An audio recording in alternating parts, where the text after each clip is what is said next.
wonderful day to you all. Welcome to the Complete Sports Updates. This is the show where the latest and trending stories in the world of sports are brought to you.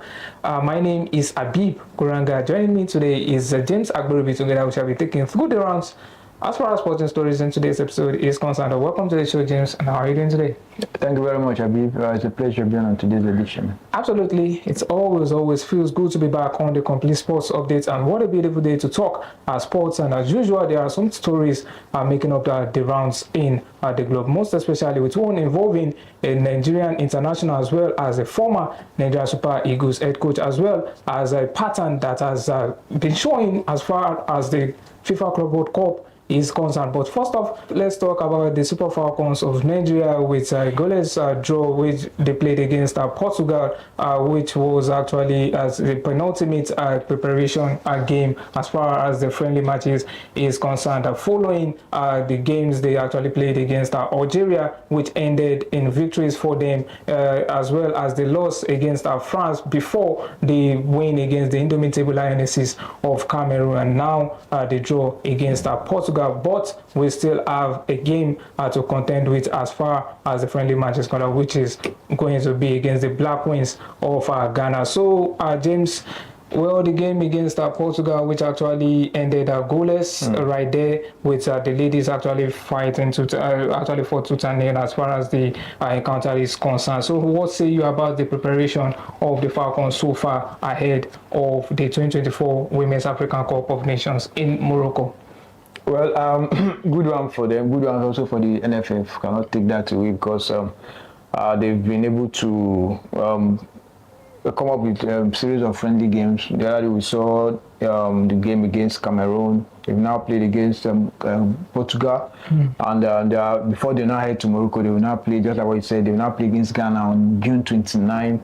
And so it's a good one. The game against Portugal, we just have to give them kudos to the team because some of the players joined the team. They didn't really have that time to train together, to gel together, but they were still able to get a draw, a respectable draw. That's the second time the Super Falcons will play against Portugal. The first time they met was 2021, also in a friendly game. It ended 3-3. So good one for them.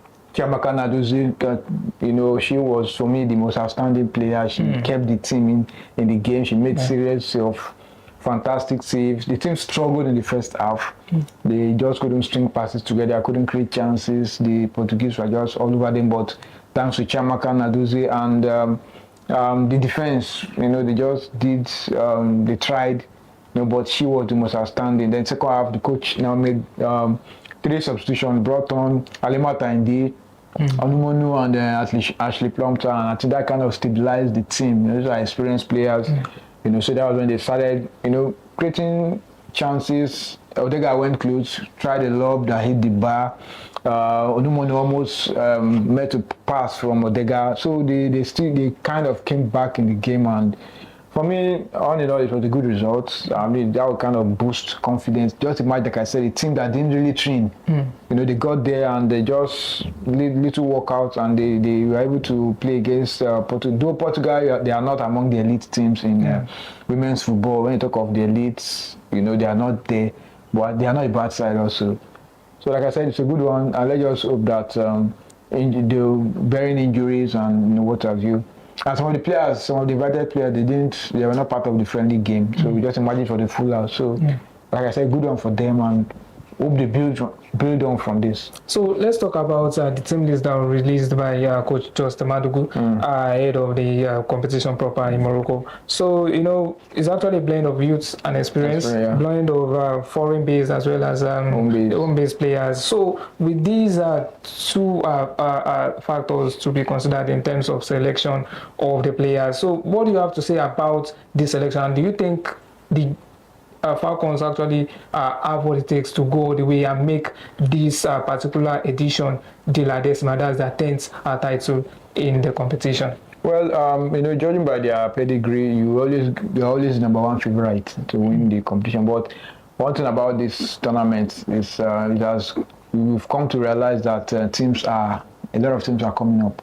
South Africa, they are the reigning champions. Morocco, They are not doing badly. Yeah. Zambia too are there. Teams are coming up. So if you don't prepare well, you are going to get shocked.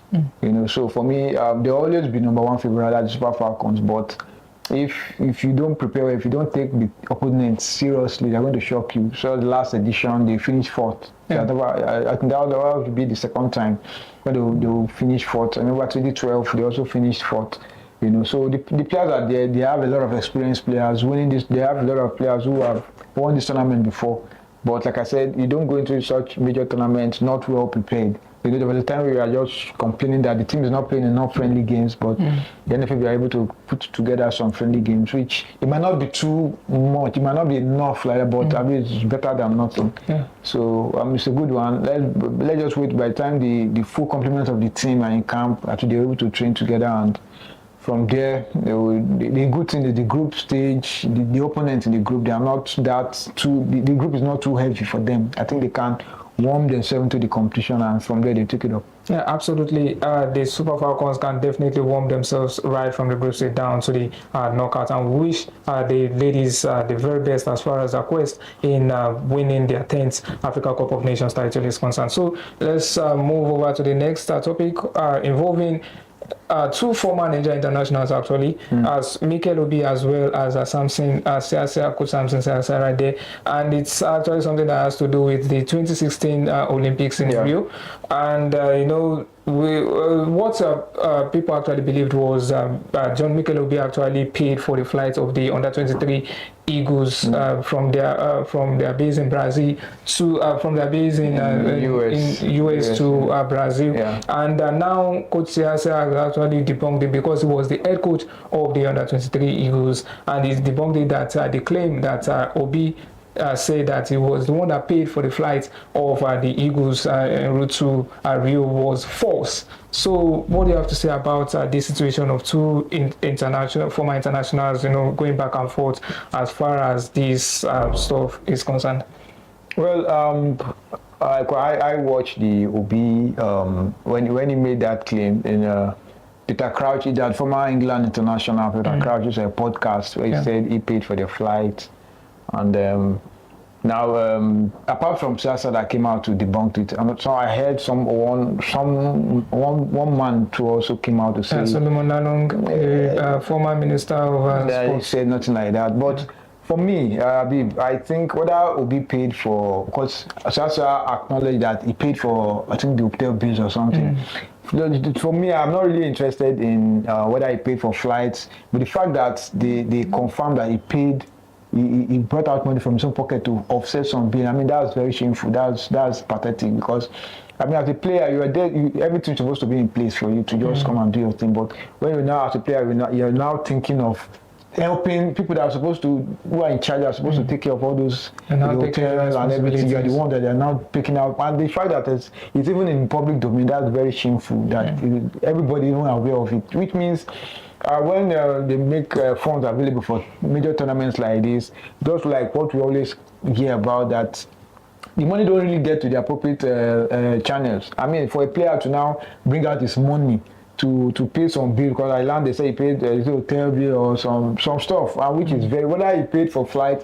It's not, for me, I'm not even concerned about that he even brought out money from his own pocket to do what the official is supposed to do. For me, that's very shameful. That's disgraceful. It's national embarrassment. If it's not, I mean, if those who are in charge are not ashamed of such thing, that is even in the public, that they didn't allow it to die, they didn't even allow it to go off. It came out. I mean, it's very shameful, and I think we just have to do better. I mean, we can't continue like this. If Mikel is not there, which means those things he paid for, nobody would have done it. Which means he claimed that their money. He said they made funds available, but what happened to the funds?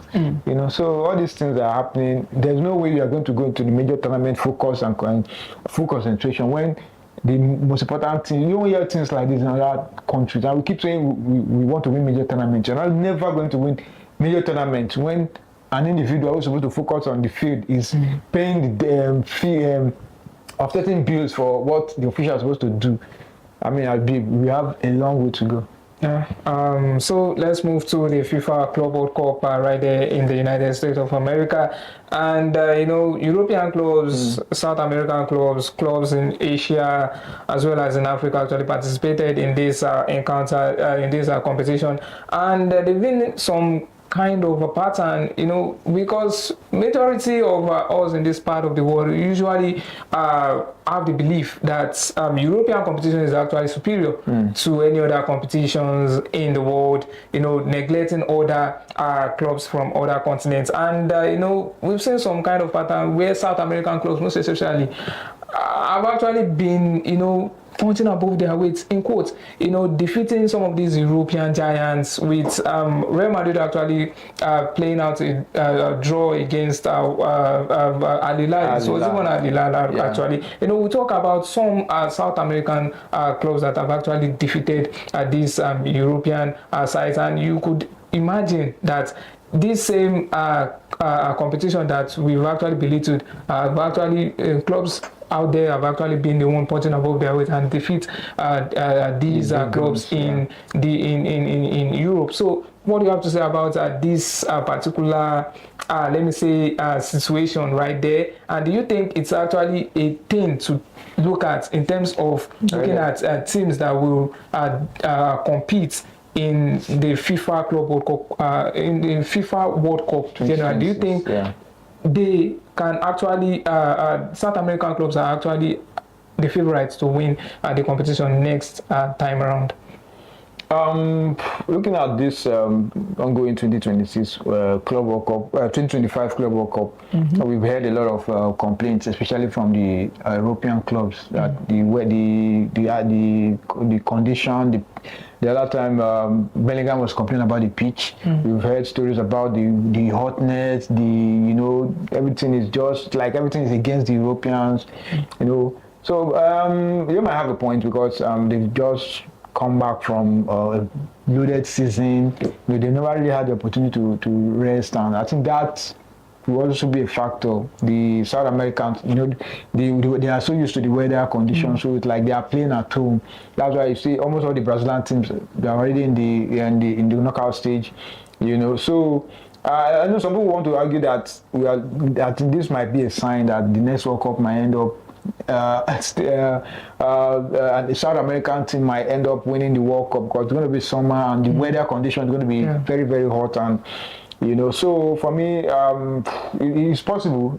It's like we're 1 minute into the next World Cup, and one team that I feel might have a big say is Brazil, because their clubs they are all doing well in this competition. Yeah, absolutely. The last team outside of Europe to win the Club World Cup was actually the Corinthians, when they defeated Chelsea in 2012, if I'm not wrong. Yeah. So, and the last time United States of America actually hosted the FIFA World Cup in 1994, it was also a South American team. That's Brazil defeating Italy in the final. So, anything can happen there. Just as we always say, it is football, anything can definitely happen. So, we wish every team that competes in this Club World Cup the very best, and we hope that the best team will win at this competition. So, thank you very much, James, for the wonderful and insightful analysis.